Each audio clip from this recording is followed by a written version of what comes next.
দুলাভাই আপনি আমাকে গোয়াল ঘরে নিয়ে আসেন কেন? আমি বললাম আজ আমি তোমার কোনো কথাই শুনব না। তোমার কোনো বাধা আমি আজ মানব না। দুলাভাই আমি একটা বাচ্চা মেয়ে। আপনি আমাকে যেতে দিন। আমি পারব না আপনার সাথে। তুমি পারো আর না পারো সেটা আমার দেখার বিষয় না। আমি আজ তোমাকে কিছুতেই যেতে দেব না। তারপর দুলাভাই আমার সাথে জোর করে। বাকি ঘটনাটা গল্পতে বলছি। আমার বিয়ে হয়েছিল অনিল নামে একটা মেয়ের সাথে। আমার একটা 10 বছরের শালি ছিল। আমার শালিকে তো আমি বাচ্চা মনে করতাম, কিন্তু সে তো পুরাই নায়িকার মতো। আমার স্ত্রী প্রেগনেন্ট হয়েছিল। তখন সে খুব অসুস্থ হয়ে পড়েছিল। তাই বাড়ির কাজকর্ম তার সেবার জন্য আমার স্বামীকে আমার বাড়িতে নিয়ে এসেছিলাম। কারণ আমার বউ যখন চিকিৎসার জন্য হসপিটালে গিয়েছিল আর আমি অফিস থেকে যখন বাড়িতে এলাম, তখন আমার স্বামী আমাকে বলল, দুলাভাই আসুন আমরা গোয়াল ঘরে যাই। তারপর আমার স্বামী আমায় গোয়াল ঘরে নিয়ে আমার সাথে যা করেছিল তা শুনলে তোমাদের মাথা নষ্ট হয়ে যাবে। আমার বর্ণিলা খুবই ছোট্ট মেয়ে, আর আমার এরকম মেয়ে পছন্দ। কিন্তু সমস্যা সেই সময় ছিল যখন অনিলা প্রেগন্যান্ট হয়। ডাক্তার তাকে বিদেশ নেওয়ার জন্য বলে, কেননা ওর ভিতরে ভিতরে খুব দুর্বল ছিল। আমাদের বাড়িতে এরকম কেউ ছিল না যে ওকে বসিয়ে সামলাতে পারে। এই কারণে আমাকে বাধ্য হয়ে আমার সালিশি মাকে আমাদের বাড়িতে রাখার জন্য আমার শাশুড়িকে বলতে হয়, কেননা বাড়িতে শুধু আমি একাই থাকতাম। আমার শুধু এক মা ছিল, সে অসুস্থ হলে শাশুড়ি আমার কথা শুনে আমার সাথে আমার ছোট শালিকে পাঠিয়ে দেওয়ার জন্য রেডি হয়ে গেলেন।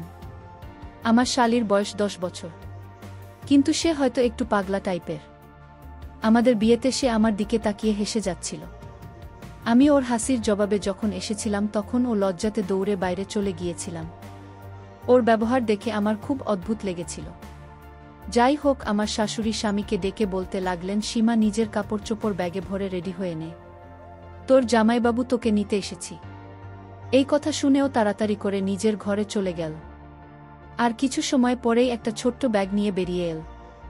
আমি বাইকে করে আমার শ্বশুর বাড়িতে এসেছিলাম।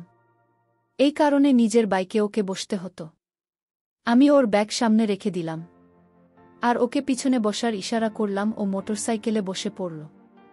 এই অবধি ঠিকই ছিল, কিন্তু যখন অর্ধেক রাস্তা গেলাম হঠাৎ এই ঘটনায় আমি চমকে উঠেছিলাম।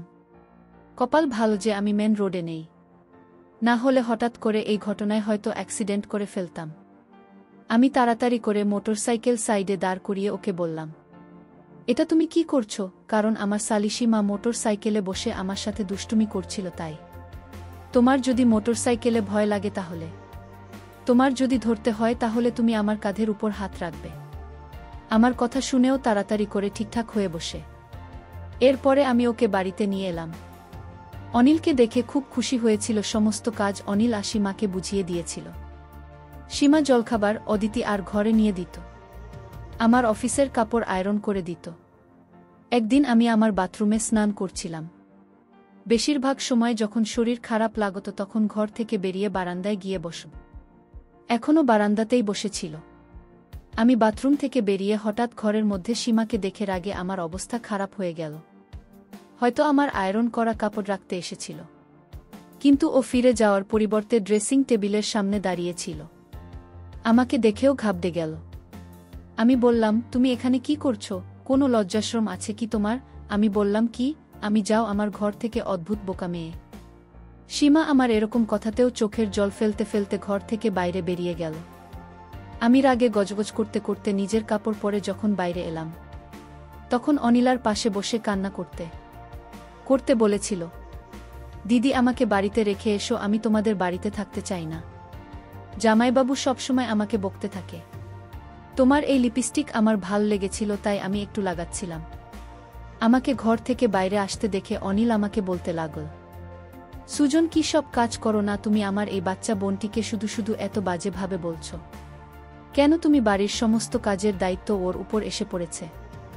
বিয়ের আগে কোনোদিন আমি ওকে দিয়ে কোনো কাজই করতাম না, কিন্তু এখনও আমার অসুবিধার কারণে এখানে এসেছে। তাই তোমার নিজের ব্যবহারের সাথে ভালো রাখা উচিত, কিন্তু তার পরিবর্তে তুমি সব সময় ওকে বকতে থাক। আমি অনিল আর কথার কোনো জবাব দিলাম না, বরং বোকা দেখে অবাক চোখে ওর দিকে তাকিয়ে রইলাম। ওর বোঝা উচিত ছিল যে কোনো সময় ওর বোনের কোথায় থাকা উচিত। আর কোথায় থাকা উচিত না। আমি জলখাবার না খেয়ে অফিসে চলে গেলাম। আমার হৃদয় থেকে বিরক্তি অনুভব হতো, কেননা ওর কাণ্ডকারখানা কিছুটা সেরকমই ছিল। একবার আমি ক্লান্ত হয়ে অফিস থেকে তাড়াতাড়ি বাড়িতে এসে দেখলাম সীমা ঘরের দরজা বন্ধ। আমার মনে হলো হয়তো নিজের ঘরে আছে। আমি নিজের ঘরে ঢুকে দেখলাম অনিলা চাদর দিয়ে মুখ থেকে ঘুমিয়ে আছে। যখন থেকে অনিলা প্রেগন্যান্ট হয়েছে তখন থেকেই আমাকে কাছে আসতে দিত না, বলতো ডাক্তার সাবধানে থাকতে বলেছে। যদি ওকে দেখে আমার হৃদয়ে অন্য কিছু করার ইচ্ছে হতো। তাই আমি দরজা লক করে অফিসের ব্যাগ এক সাইডে রাখলাম আর বিছানায় উঠে সীমার পাশে গিয়ে শুয়ে পড়লাম। তখন সে বলল, দুলাভাই আপনি আমার রুমে কেন? আপনি এখানে কেন আসলেন? আপনার সাথে আমার আর কোনো কথা নেই। আমি বললাম, তুমি এমন করছো কেন? তুমি আমার সাথে কেন রাগ করছো? তখন সীমা বলল, দুলাভাই আপনি আমার সাথে শুধু ব্যবহার খারাপ করেন। আমি বললাম, ঠিক আছে, আমি তোমাকে আর কখনো বকা দিব না। তখন সীমা বলল, তাহলে দুলাভাই আমার একটা কথা রাখবে। আমি বললাম, কি কথা? সীমা বলল, দুলাভাই আপনাদের গোয়ালঘরে কি থাকে? আমি বললাম, গোয়ালঘরে তো শুধু গরু থাকে। আমার শালি তখন বলল, তাহলে দুলাভাই ওই গোয়ালঘরে আমার একটা কাজ আছে আপনারে নিয়ে। আমি বাচ্চা মেয়ের কথা শুনে অবাক হলাম। বলে, কি গোয়ালঘরে কেন? সীমা বলল, গেলেই বুঝতে পারবেন। এর কিছুদিন পর আমি অফিস থেকে ফিরে এসে দেখলাম আমার স্ত্রী কোথায় জানি গিয়েছিল। আমি বললাম, তুমি কোথায় গিয়েছিলে? ও বলল, আমার পেটে খুব অস্বস্তি হচ্ছিল, এই কারণে পাশের বাড়ির মাসিমাকে নিয়ে ডাক্তারের কাছে গিয়েছিলাম। তাদের গাড়ি আছে, তাই তাকে নিয়ে ডাক্তারের কাছে চেক আপ করিয়ে এখনই ফিরলাম।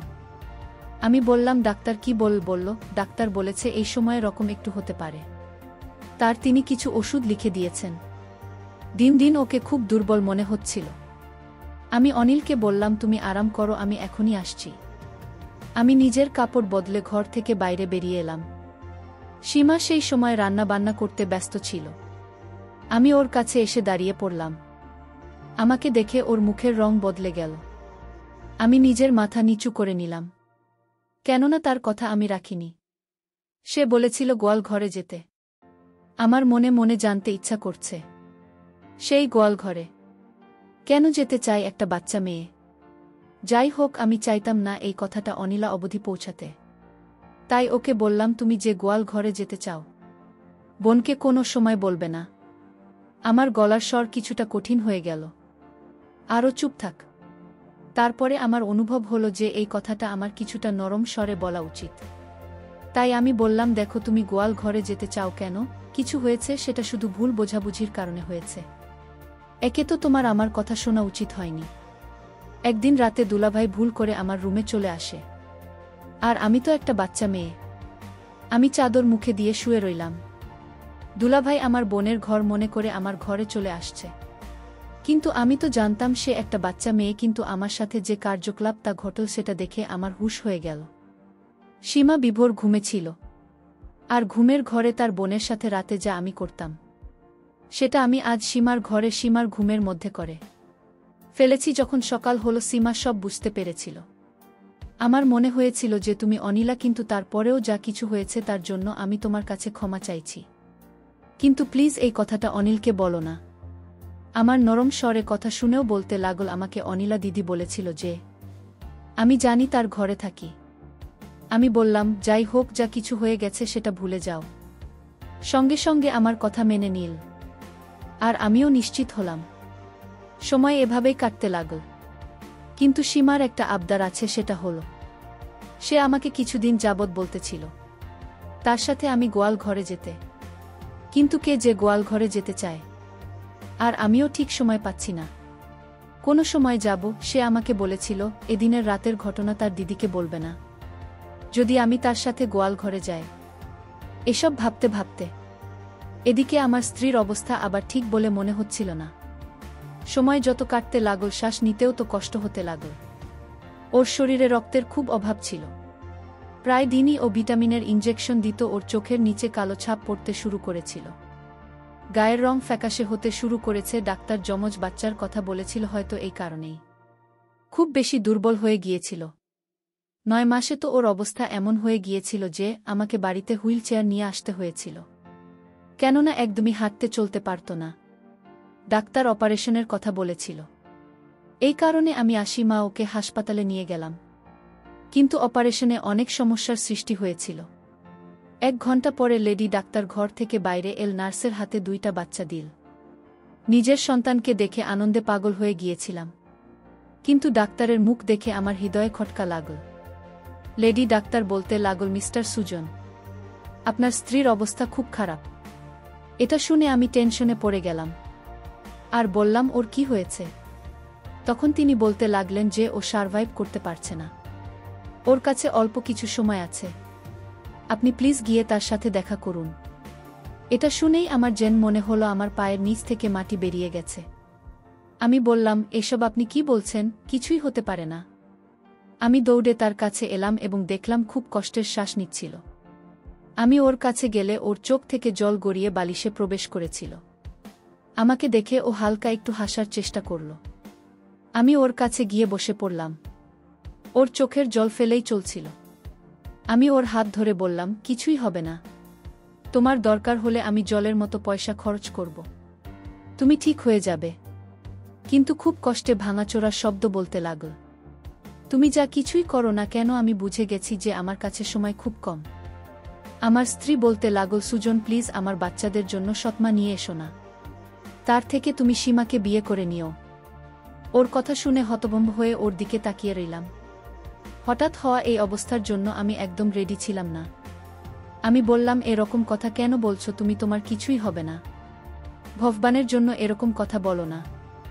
অনিলা হঠাৎ করে নিঃশ্বাস নিতে খুব কষ্ট হচ্ছিল। আমি ডাক্তারকে ডাকতে শুরু করে দিলাম। আমি চিৎকার করে করে সমস্ত স্টাফকে এক জায়গায় করে ফেললাম। ডাক্তার তাড়াতাড়ি নার্সকে ইনজেকশন দিতে বললেন। সমস্ত লোক আশেপাশে দাঁড়িয়েছিল। আমার চোখ দিয়ে জল পড়তে লাগল। কিন্তু এত কিছুর পরেও আমাদের ছেড়ে চলে গেল। আমার গুণটি সেই সমস্ত পুরুষদের মধ্যে হয়তো যারা নিজের স্ত্রীর জন্য সমস্ত স্বপ্ন, সমস্ত আবেগ কন্ট্রোল করতে পারে না। এর সাথে আমার এরকমই বন্ধ ছিল ওর শান্ত স্বভাব। আমার হৃদয়ে ওর জন্য আলাদা জায়গা করে নিয়েছিল। ওর প্রতি আমার গভীর ভালোবাসার কারণে আমি কখনো আমার স্বামীকে নজর উঠিয়ে দেখিনি। আমি কান্না করে বলতে লাগলাম, তুমি আমাকে এভাবে ছেড়ে দিতে পারো না। সবাই তো আমরা জীবন শুরু করেছিলাম, আমরা একসাথে জীবন কাটাতে চাইতাম, কিন্তু আমাকে ছেড়ে চলে গিয়েছিল। ডাক্তার আমাকে বললেন, আপনি একটু শান্ত হন। এখনও অবধি সীমায় কথা জানত না যে অনিল আমাদেরকে ছেড়ে চলে গেছে। যখন আমি ঘর থেকে বাইরে এলাম তখনও বলতে লাগল, দিদির শরীর কেমন আছে জামাইবাবু? আমার চোখ থেকে জল ঝরছিল। আমি নিজের বাচ্চাকে ওর থেকে নিয়ে ওকে বললাম, সে আমাদেরকে ছেড়ে চলে গেছে, আর কখনো ফিরে আসবে না। এটা শোনার সাথে সাথে সীমা কান্না করতে করতে বলা, আপনি মিথ্যা কথা বলছেন। আমি আমার শাশুড়িকে ফোন করলাম, একটা ভূমিকম্প যাতে আমাদের উপরে পাহাড় ভেঙে পড়েছে। আমার শাশুড়ি কান্না করতে করতে অবস্থা খারাপ করে নিয়েছিল।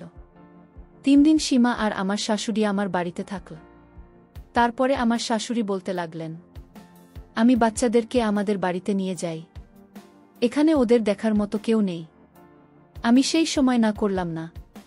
আমি অনিল আর চিন্তায় ছিলাম যে এখনো হাসতে হাসতে বাইরে বের হয়ে বলবে, সুজন তুমি কেন উদাস হয়ে আছো? আমি এখানে তোমার কাছে আছি। 1 মাস পার হয়ে গিয়েছিল। আমি আমার অফিস জয়েন করে নিয়েছি।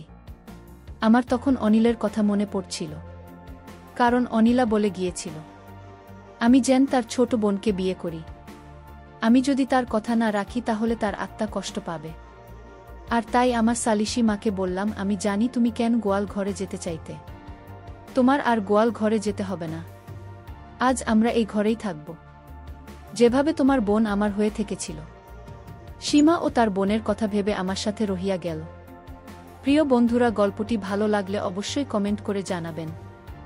আর নিয়মিত এমন আলাদা স্বাদের গল্প শুনতে ভিডিওটিতে লাইক এবং চ্যানেলটিকে সাবস্ক্রাইব করে সাথেই থাকুন। আর হ্যাঁ, নোটিফিকেশন বেলটি অল করে রাখবেন, যাতে পরবর্তী গল্প সবার প্রথমে আপনাদের কাছে পৌঁছে যায়। ধন্যবাদ বন্ধুরা, ধন্যবাদ সবাইকে।